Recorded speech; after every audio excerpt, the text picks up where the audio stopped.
जब हम किसी कंपनी के ज़्यादा शेयर ले लेते हैं और उसके अंदर प्रॉफिट हमें अच्छा दिखाता है तो फिर मन करता है इसे बुक कर लूँ बुक कर लूँ बुक कर लूँ। ये हमारे अंदर की एक भावना होती है और जैसे ही हमने उसको बुक किया वो शेयर फिर रफ्तार भागेगा तो अच्छा लग जाएगा नीचे। बैटरी वाले शेयर अच्छे लगने चाहिए, उसके बारे में भी एक प्रतिक्रिया आपके अंदर जगाऊंगा। मैं जगाता हूँ, करना ना करना वो आपके ऊपर है, आपको समझना है। पहले मोटर्स और अशोक लीलैंड की, और अशोक लीलैंड की आज की जो वीडियो है आपको दिल से समझनी है, क्योंकि कुछ चीज़ों को मैं आपको फिर तथ्यों के अनुसार समझाऊंगा कि किस तरीके से अच्छे शेयरों को काबू में करें और अच्छे शेयर जो है उसके अंदर से हम प्रॉफिट भी लेते रहें पर फिर भी वो शेयर हमारे पास रहें। एक उदाहरण मैंने आपको दे रखा, किस्मत है, पर लंबे समय उसके साथ क्या होने वाला है उसकी सोच अगर हमारे दिमाग में बैठी और वैसा अगर लंबे समय में हुआ, वो है एनालाइज। इसी तरीके से अच्छे जो शेयर होते हैं उसके अंदर भी ऐसी चीज, शेयर एक्सैक्ट बैटरी के ले लिए या किसी ने 1000-2000 जो भी ले लिए, समझो हम काबू में कैसे करेंगे वो सीख रहे हैं। देखो शुरुआती तौर पर अगर हमने ज्यादा शेयर ले लिया और वो किस्मत से हमारी भाग गया ऊपर, बहुत से लोग कहते हैं ना सर मैंने ये शेयर 10 साल पहले लिया था आज भी वही स्थिति में है। वो क्यों होता है पता है आपको? क्योंकि हम जांच नहीं करते। जब मैं किसी को समझाता हूँ तो वो समझ नहीं आता। जैसे कल कुछ लोगों को वोडाफोन आइडिया की वीडियो समझ में नहीं आई, जब मैंने उसके बारे में बताया तो वो कुछ लोगों को समझ नहीं आई। नाव का उदाहरण भी उसके अंदर दिया है ना।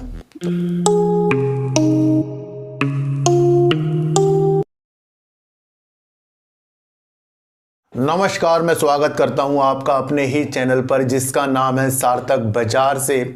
आज बात करेंगे, काफ़ी लोग कह रहे हैं सर जेपी पावर भी तो पेनी स्टॉक है, इसके ऊपर क्यों आपकी प्रतिक्रिया कभी डाउन की तरफ नहीं गई, यानी कि ये बेकार शेयर है क्यों नहीं गई, उसके बारे में भी आज हम जांच करेंगे। क्योंकि काफ़ी चीज़ों के बारे में जब मैं किसी को समझाता हूँ तो वो समझ नहीं आता। जैसे कल कुछ लोगों को वोडाफोन आइडिया की वीडियो समझ में नहीं आई, जब मैंने उसके बारे में बताया तो वो कुछ लोगों को समझ नहीं आई। नाव का उदाहरण भी उसके अंदर दिया है ना, तो वो भी चीज़ें आपको समझनी है। फिर भी काफ़ी लोग क्वेश्चन करते हैं सर जेपी पावर भी तो फिर ये चीज़ें हैं, इस पे क्यों आपको वो चीज़ें नज़र आती हैं कि ये रखने वाला शेयर है, तो उसके बारे में भी आज हम आपको बताएंगे। देखो सर, आज हम बात फिर से करेंगे टाटा मोटर्स और अशोक लीलैंड की, और अशोक लीलैंड की आज की जो वीडियो है आपको दिल से समझनी है, क्योंकि कुछ चीज़ों को मैं आपको फिर तथ्यों के अनुसार समझाऊंगा। और इन्हीं दो चीज़ों के साथ, यानी टाटा मोटर्स और अशोक लीलैंड में कुछ चीज़ें होंगी, तो वहाँ से किस तरीके से फिर हमें बैटरी वाले शेयर अच्छे लगने चाहिए, उसके बारे में भी एक प्रतिक्रिया आपके अंदर जगाऊंगा। मैं जगाता हूँ, करना ना करना वो आपके ऊपर है, आपको समझना है। पहले सर समझ के तो कुछ चीज़ें हम करेंगे, बिना समझे तो हम कार भी नहीं चलाएंगे सर, डर लगता है। समझ जाओगे फिर उसके बाद चलाओगे ना, सीखनी तो सब पड़ेगी पहले चीज़ें। तो एक्सैक्ट बैटरी, महाराजा बैटरी जैसी कंपनियों में क्यों हमारी विशेषताएं और बैटरी के शेयर वाली जितनी कंपनियां क्यों अच्छी लगेगी, वो रणनीति भी आज मैं आपको सबसे पहले आज बताऊंगा सर, है ना। तो अब इनकी बात हम बाद में करेंगे, पहले अब हम समझेंगे एक नई रणनीति, और वो रणनीति होगी कि किस तरीके से अच्छे शेयरों को काबू में करें और अच्छे शेयर जो है उसके अंदर से हम प्रॉफिट भी लेते रहें पर फिर भी वो शेयर हमारे पास रहें। एक उदाहरण मैंने आपको दे रखा है कि हमारे पास जब 2 अकाउंट होते हैं तो उसमें एक अकाउंट में हम एक शेयर को एक मिनिमम क्वांटिटी के अनुसार रख देते हैं, वो उसे फिर हम देखते हैं, उसको हम बढ़ाते हैं धीरे धीरे, है ना। वो लंबे समय के लिए हो गया। पर विशेष तौर पर कभी आप चेक करना, ये सबके साथ होता है, मेरे साथ भी होता ही है सबके साथ, बड़े बड़े लोगों के साथ भी होता होगा शुरुआती तौर पर, क्योंकि हमें तो भी शुरुआती है ना, कि जब हम किसी कंपनी के ज़्यादा शेयर ले लेते हैं और उसके अंदर प्रॉफिट हमें अच्छा दिखाता है तो फिर मन करता है इसे बुक कर लूँ बुक कर लूँ बुक कर लूँ। ये हमारे अंदर की एक भावना होती है, और जैसे ही हमने उसको बुक किया वो शेयर फिर रफ्तार भागेगा तो अच्छा लग जाएगा, नीचे आएगा तो बेकार सा लगेगा। लेकिन ये सारी प्रतिक्रिया बता रहा हूँ अच्छे शेयरों में, जैसे एक्साइड हो गया, मदरसन सुमी हो गया, है ना, HDFC बैंक, SBI, इन तरीके के शेयर हो गए। मान लो अगर हम किसी ने जिसकी जो क्षमता है, किसी ने 100 शेयर एक्सैक्ट बैटरी के ले लिए या किसी ने 1000-2000 जो भी ले लिए, समझो हम काबू में कैसे करेंगे वो सीख रहे हैं। देखो शुरुआती तौर पर अगर हमने ज़्यादा शेयर ले लिया और वो किस्मत से हमारी भाग गया ऊपर, पर किस्मत 1-2 दिन में जागती है, पर लंबे समय के लिए जो चीज़ें होती हैं वो किस्मत नहीं होती, वो एनालाइज होती है ना, कि भाई अभी हमने कोई पेनी स्टॉक लिया वो भाग गया तो वो किस्मत है, पर लंबे समय उसके साथ क्या होने वाला है उसकी सोच अगर हमारे दिमाग में बैठी और वैसा अगर लंबे समय में हुआ, वो है एनालाइज। इसी तरीके से अच्छे जो शेयर होते हैं उसके अंदर भी ऐसी चीज़ें होती हैं कि शुरुआती तौर पर हमने अच्छे शेयर को चलो ज़्यादा क्वांटिटी में एक बार ले लिया, मान लो ले लिया हमने 1000 शेयर ले लिए अशोक लीलैंड के।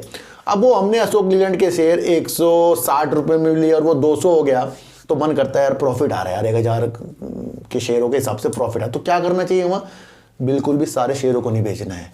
जब हम सारे शेयरों को बेचते हैं तो हम पहले वाले प्राइस को अपने ख़त्म कर देते हैं। भाई हमने 160 वाला प्राइस ख़त्म कर दिया क्योंकि हमने आगे बेचा, फिर जब हम उसे खरीदेंगे तो या वो हमें 180 में मिलेगा या फिर 200 से ऊपर, तो फिर वो प्राइस हमारा बैठ जाएगा। तो कैसे जीते हैं इस चीज़ से? देखो सर, मैं आपको बताऊं, मिनिमम अगर हमारे पास 1000 शेयरों, किसी पे 500, किसी पे 100 से करना क्या है, उसे प्रॉफिट भी बुक करना है, पर वो सारे नहीं करने हैं। क्या करना है, 1000 हमने शेयर लिए, उसमें से 400 शेयरों को प्रॉफिट में बुक करो। 1000 शेयरों को जब हमने 160 में लिया तो 400 शेयर भी 160 में होंगे। फिर वो 400 शेयरों को हमने जब सेल किया 200 में, तो वो 400 से 40 की गुणा हो जाएगी ना, तो वो प्रॉफिट हमारा बढ़ गया, आ गया हमारे पास, अंडर में आ गया। अब वो 600 शेयर जो हमारे पास हैं, जो हमने 400 सेल कर दिए, अब उन 600 शेयरों को बेचना नहीं है, बस ध्यान रखना, पर वो बढ़िया शेयर होने चाहिए। अगर किसी कंपनी में कारणवश कुछ फंडामेंटल कमज़ोर होते जा रहे हैं, सेल्स डाउन होती जा रही है 1-2 क्वार्टर में, फिर उसे बेचना है। जब तक कि वो अपनी चीज़ें अच्छी दिखा रहा है तब तक, क्योंकि क्या होता है, बहुत से लोग कहते हैं ना सर मैंने ये शेयर 10 साल पहले लिया था, आज भी वही स्थिति में है। वो क्यों होता है पता है आपको? क्योंकि हम जांच नहीं करते हैं। हम अपनी शेयरों की जांच हर 3 महीने जब क्वार्टर आता है तब करनी चाहिए। यानी कि 1 साल में हम 4 बार जांच कर सकते हैं अपने शेयरों की। क्यों कर सकते हैं? क्योंकि वहाँ पर हमें उसकी सेल्स, उसके एक्सपेंस, उसमें कितना फंड आ रहा है, उसके अंदर कितना रिजर्व है, उसके अंदर कितनी चीज़ें हैं, कितनी न्यूज आ रही हैं, कितने प्रमोटर हट रहे हैं, कितने पब्लिक आ रहे हैं, कितने DIs, कितने FIs, कितनी हर चीज़ें देखनी चाहिए, वो एनालाइज करनी चाहिए। उसके लिए हमारे पास एक समय होना चाहिए। हर 3 महीने में रिजल्ट आने के बाद बैठ जाओ और देखो क्या क्या चीज़ें हो रही हैं। वो क्या होगा, वो आपको कभी कमज़ोर नहीं होने देगा, है ना। तो ऐसी एनालाइज हमें करनी चाहिए, तब हमें वो चीज़ को बेचनी चाहिए या खरीदनी चाहिए। अब हमारे पास 600 शेयर अशोक लीलैंड के, और वो भागा जा रहा है, उसमें प्रॉफिट बनता जा रहा है। अगर वो शेयर 2 गुने हो जाएं तब उसके अंदर से फिर हमें 600 में से 200 निकाल दो, फिर 400 को रख दो, फिर ना उसे बेचो। और अगर आपके बेचते ही शेयर आपने 400 निकाले और 200 में आपने बेचा और वो शेयर फिर घूम फिर के 170 में आ गया, तो फिर वहाँ से एवरेज करना शुरू करो। अगर वो 600 शेयर जो आपने पास हैं, वो 600 का प्राइस जो आपका 160 है, वो अगर 140 आ गया, फिर एवरेज करो उसे। पर वो मैंने आपको बताया ना, सारी रणनीति पूरी एनालाइज करके, बैलेंस शीट देखकर। इसलिए मैं ऐसे किसी को कुछ भी नहीं कहता, है ना। मेरे विचार वोडाफोन आइडिया में अच्छे हैं, वो फंड के लिए हैं। मेरे विचार सुजलोन में उसकी रणनीतियों के साथ बहुत मजबूत हैं, लंबे समय के लिए हैं, है ना। उसमें बहुत अच्छी चीज़ें मुझे दिख रही है। JP पावर में मुझे बहुत अच्छी चीज़ें दिख रही हैं। एक्साइड हो गया, अमराजा बैटरी हो गया, मदरसन सुमी हो गया, इन शेयरों में मुझे अच्छी प्रतिक्रिया दिख रही है। तो आज मैंने आपको काबू करने वाली चीज़ें दिखा दी कि अगर आपको अपने शेयरों को खोना नहीं है, आपको अपने शेयरों से प्रॉफिट भी लेना है, आपको पहला वाला प्राइस खोना नहीं है, आपको अगर शेयर जहां आपने बेचा उस प्राइस से और नीचे आके आपकी बाइंग प्राइस से भी नीचे आए, तब उसको एवरेज करो। या फिर आपकी बाइंग प्राइस से 10 रुपये ऊपर रहे तब उसे एवरेज करो। बाकी वो बढ़ता जाए उसे बढ़ने दो, फिर जितना जा रहा है उसे जाने दो, है ना। फिर वो अपनी स्थिति आपको देखनी है। तो शेयरों को खोना नहीं है, बस ये समझना है ना। जैसे भाई मैं आपको एक चीज़ बताऊं सर, जैसे मैंने कल आपको, चलो मैं बता देता हूँ, लीलैंड और एक्सैक्ट में मुझे प्रॉफिट आ रहा है, उसमें से मैंने 40% तक के अपने शेयर बेच दिए, बाकी अब मैंने उसे रख दिए। तो ये रणनीति मैं आपको बता रहा हूँ। आपको अपने हाथों से अच्छे शेयर नहीं जाने देने हैं, और वो अच्छे शेयर अच्छे होने चाहिए जो जिसका प्रगति की ओर हाथ हो, योगदान हो। तो आज हमने सीख लिया कि हमारे हाथों से अच्छे शेयर कभी नहीं जा सकते। उसमें एवरेज करना सिखा दिया मैंने आपको, उसके अंदर कम करने सिखा दी, किस तरह हमें कम करने हैं। तो ये सारी रणनीति आपको समझना है ना सर। जो मैं आपको कह रहा हूँ वो समझ के चलना है। इसी तरीके से शेयर मार्केट से जीता जाएगा सर। फिर दोबारा मैं आपको बता दूं, कुछ लोग भूल गए, गुमराह हो गए, सिंपल शब्दों में फिर बता रहा हूँ। हमने किसी अच्छी कंपनी के, मान लो जिसके पास भी जो शेयर है, 1000 ले लिए मान लो, तो वो जब आपके बढ़ जाए, कोई अच्छा हो जाए, तो उसमें से 400 निकाल दो, 600 को रख लो, और फिर वो ऊपर जाता रहे, डबल तिबल हो जाए, तो उसमें से फिर अपने शेयरों को थोड़ा कम कर लो। पर वो आपकी प्राइस के पास फिर से दोबारा आए तो वहाँ एवरेज कर लो। फिर आपकी प्राइस से भी नीचे आए, यानी 600 शेयर तो आपके पास है, फिर उसे एवरेज कर लो। मतलब खोना नहीं है उन शेयरों को। तो आज की रणनीति समझना, क्योंकि मार्केट में सर उतार चढ़ाव ज़्यादा रहेंगे। मैं आपको कल की वीडियो में बताकर चला हूँ, आज भी बता रहा हूँ। 3 रणनीति कल बताई थी, कोरोना वाली, राजनीतिक वाली और आपका ब्याज दरों वाली। ये मैंने कल बता के चला हूँ।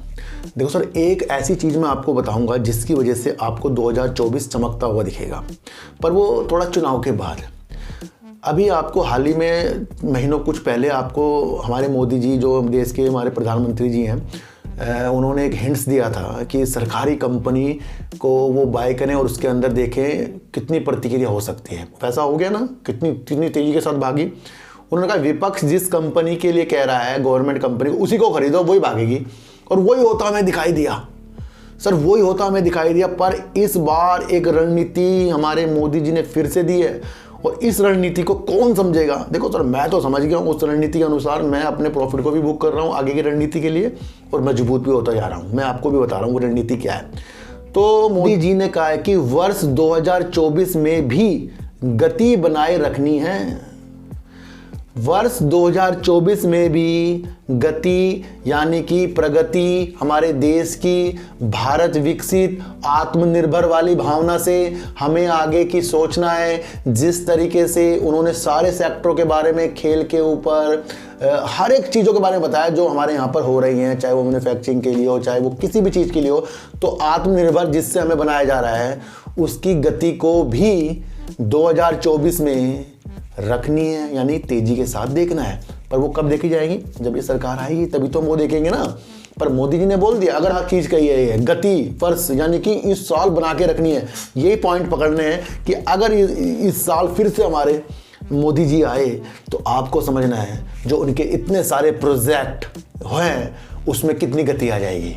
ये भारत विकसित और आत्मनिर्भर वाली चीज़ें वाली वर्डिंग आई है, और ये आपको समझना है। ये ऐसी एनालाइज आपको देखनी है। इसलिए कहता हूँ न्यूज़ ज़्यादा से ज़्यादा पढ़ें। और क्या क्या देखो, हमारे देश के प्रधानमंत्री जी बोल रहे हैं, ये कोई और नहीं बोल रहा है। तो आपको विकसित करना है कि ये सरकार आने के बाद उस लेवल पर शेयर जाएंगे और उतनी प्रगति, लेकिन अच्छी कंपनी होनी चाहिए ना। जैसे कल मैंने आपको HFCL के बारे में अच्छी चीज़ें समझाई थी, तो उस तरीके से होनी चाहिए। तो ये भी एक रणनीति आपके लिए मैंने आज बना दी है। अब बात करेंगे सर अशोक लीलैंड और टाटा मोटर्स की। इन दोनों के लिए पहले एक न्यूज़ को खंगालेंगे, और वो न्यूज़ है कि सरकार एक योजना बना रही है सर। तो सर सरकार अपनी प्रगति के लिए, प्रदूषण को कम करने के लिए कई सेक्टरों पे वो वर्क कर रही है, चाहे वो नवीकरणीय ऊर्जा हो, चाहे वो ई स्कूटर, ई बसें पे हो। सबके लिए सरकार कुछ ना कुछ रणनीति बना रही है, तो सब कुछ संभव है ना। कई खनिज की यहाँ पर खुदाई भी हो रही है, कई चीज़ों की यहाँ पर जो अलग अलग तरीक़ों से हो रहा है, सेमीकंडक्टर वाली चीज़ें भी यहाँ हो रही है। तो सरकार एक योजना बना रही है जिसके अंदर टाटा मोटर्स और अशोक लीलैंड के साथ साथ ईवी की जो चीज़ें होती हैं, यानी कि इलेक्ट्रिक वाली वाहन की चीज़ें होती हैं उनको, और साथ साथ उनको भी जो ईवी के द्वारा अपने को जाना जाता है, यानी कि बैटरी के शेयर। देखो सर क्या है, सरकार की जो योजना है इसमें 2 कंपनियों के लिए फ़ायदा हो सकता है। सरकार ने कहा है कि 8 लाख जो डीजल बसें हैं उनको ईवी बसों में बदलने की योजना सरकार बना रही है। और दोनों बसें किसकी ज़्यादा आती हैं ये मुझे बताने के लिए आपको औचित्य नहीं है, फिर भी बता रहा हूँ। वो है अशोक लीलैंड और टाटा मोटर्स। क्या ये न्यूज़ टाटा मोटर्स को और अशोक लीलैंड को मजबूत कर रही है? बिल्कुल कर रही है, क्योंकि ईवी की तरफ अगर सरकार का सपना है और उनकी वो पुरानी बसें जो डीजल से चलती हैं उसके अंदर 8 लाख बसें इस तरीके की अगर वो ईवी में चेंज हो गई, तो यहाँ से इन कंपनियों के साथ साथ हमें एक्साइट बैटरी, अमराजा बैटरी और अन्य बैटरी के शेयरों में भी नज़र रखनी चाहिए। क्योंकि सर ईवी का मतलब यही है कि वो किस चीज़ से चले ये आपको समझना है, उसके अंदर बैटरी की चीज़ें भी हमें देख लेनी चाहिए। तो कहीं ना कहीं ये एक अच्छी चीज़ें हमें देखने को मिल रही है, जहां पर टाटा मोटर्स और अशोक लीलैंड को तेज़ी के संकेतों के साथ आने वाले सालों के लिए हमें अपनी प्रतिक्रिया और एक्साइट बैटरी जैसी और अमराजा बैटरी जैसी चीज़ों को भी अपनी चीज़ों के साथ देख लेना चाहिए। क्योंकि बिना बैटरी के ईवी वाले वाहन का चलना नामुमकिन है, ये आपको पता ही है ना। तो आपको समझना है कि अगर हमारी इलेक्ट्रिक वाहन चलेंगे तो वो ज़्यादा से ज़्यादा बैटरी की चीज़ों के साथ चलने के लिए होंगे। अब बात करेंगे अशोक लीलैंड क्यों महत्वपूर्ण है। देखो सर अशोक लीलैंड में आपको तेज़ी के संकेत बीते दिनों देखने को मिल ही रहे हैं। और वो आपको इसलिए भी मिल रहे हैं क्योंकि इनकी मंशा एक तो ईवी बसों की तरफ बढ़ने के लिए, दूसरा मैंने कई बार आपको बताया इनकी स्विच मोबिलिटी है जो ईवी की तरफ बहुत बेहतरीन वर्क करती जा रही है। संजीव बसीन जी ने भी 2024 के लिए अशोक लीलैंड की मंशा को हमारे सामने पॉजिटिव रखा है, क्योंकि उनको लगता है कि अशोक लीलैंड एक अच्छा उभरता हुआ शेयर है जो 2024 में उन्हें बेहतरीन लगता है।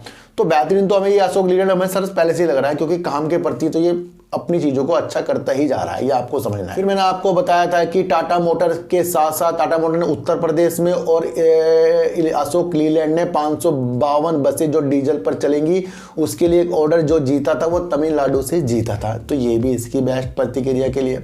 फिर एक ब्रोकरेज फर्म ने कहा था कि इनके जो भारी ट्रक आते हैं उसका रेवेन्यू ज़्यादा बढ़ सकता है, इसके लिए उन्होंने अच्छे टारगेट भी अशोक लीलैंड के लिए भी दिए थे।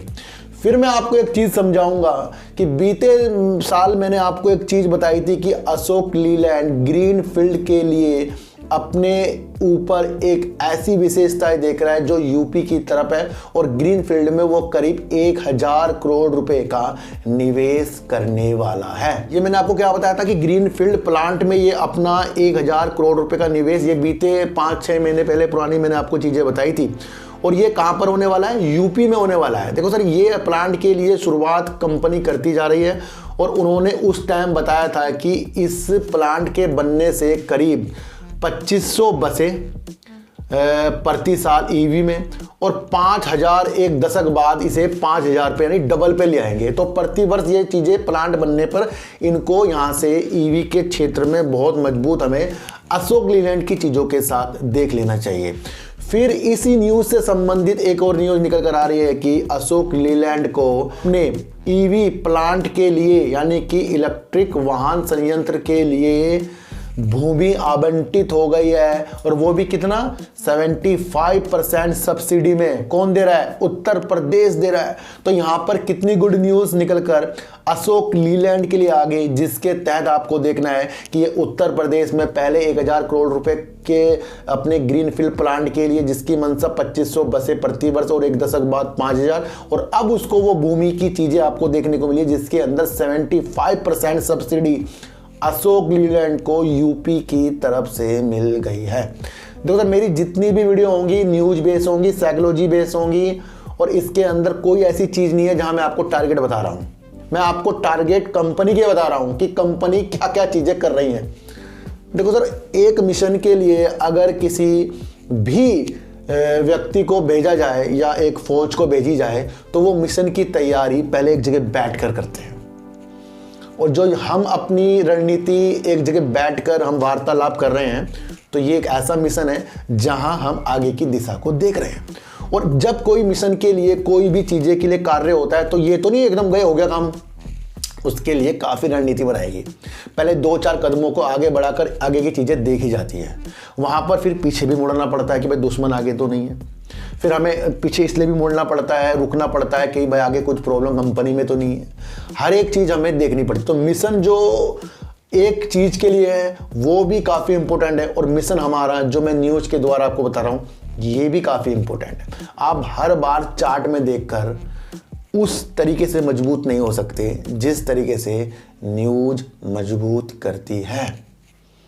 जब एक कोरोना की न्यूज़ 2020 में मार्केट को इतना घेर सकती है, जब हिडनबर्ग की न्यूज़ आते ही अडानी के शेयर धराशायी हो सकते हैं, जो वर्ल्ड के दूसरे नंबर पर इंसान को यानी कि हमारे गौतम अडानी जी को एक न्यूज़ 20 जो टॉप 20 अमीरों की सूची है उससे भी उससे भी नीचे ला दें, तो यहाँ पर हमारे सामने क्या इंपॉर्टेंट है? न्यूज़। ये फैक्ट है। इस फैक्ट को अगर आप समझो, अभी कुछ चीज़ें किसी शेयर में निगेटिव आ जाएं, अभी शेयर गिर जाएंगे, तो क्यों हम उसकी खोज नहीं कर रहे हैं जिसकी वजह से मार्केट में उतार चढ़ाव आते हैं, है ना?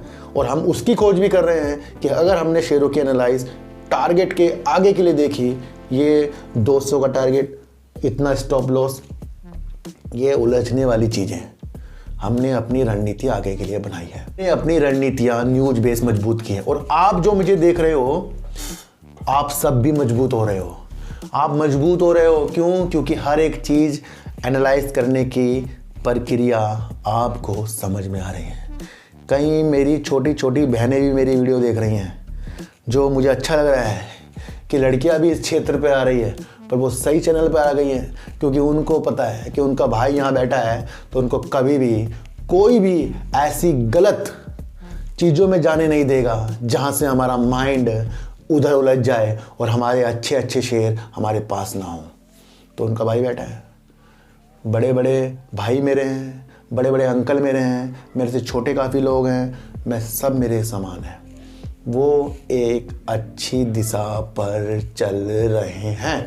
तो अशोक लीलैंड बहुत मजबूत है। एक मैं आपको और चीज़ बताना चाहता हूँ, अशोक लीलैंड को 2022 में फॉर्चून इंडिया की 500 कंपनियों में शामिल भी किया जा चुका है। तो 500 कंपनी जो फॉर्चून अच्छी कंपनियां हैं उसके अंदर अशोक लीलैंड भी है 2022 की लिस्ट में। तो आपको समझना है कि हम किस तरीके से अपनी रणनीति को अच्छा कर सकते हैं। देखो सर, जेपी पावर पूर्णतया मैंने आपको बताया था कि पावर वाली कंपनी और अपनी दिशा को कोयल माइनिंग करके और आगे की उपलब्धि को अच्छा करती जा रही है। क्या ये पेनी स्टॉक है? सर ये पेनी स्टॉक है, पर ये ऑपरेटर की चालों में भी आ जाता है, पर इसकी जो भी चीज़ें जो हमें स्कैनर में देखने को मिलती है वो मजबूत मिलती है, ये आप समझना। क्यों इस शेयर के अंदर मुझे निगेटिव चीज़ नहीं लगती और लगती है इस चीज़ को कम से कम 2 से 5 साल होल्ड करने वाली चीज़ें। सबसे पहले तो एक यही चीज़ समझ लो कि कंपनी अगर 5 करोड़, 100 करोड़, 200 करोड़ की सेल करती तो हम अपनी कदमों को पीछे करते हैं। आपको समझना है कंपनी 1700 करोड़ रुपए तक भी सेल कर चुकी है। कंपनी ने इस सितंबर में करीब 1350 करोड़ रुपए का सेल्स और करीब 69 करोड़ का प्रॉफिट भी कर चुकी है। यानी कंपनी प्रॉफिट में है और सेल भी 1350 करोड़ की कर रही है। यानी कि वो अपनी क्षमता को थर्मल पावर में करके ही तो बढ़ा रही है ना। आपको समझना है इस कंपनी की विशेषताएं और भारत में बिजली की मांग, ये आपको समझना है कितनी बढ़ रही है। और बिजली की मांग बढ़ने के साथ साथ ऐसी कंपनियों की चीज़ें क्यों नहीं बढ़ेगी।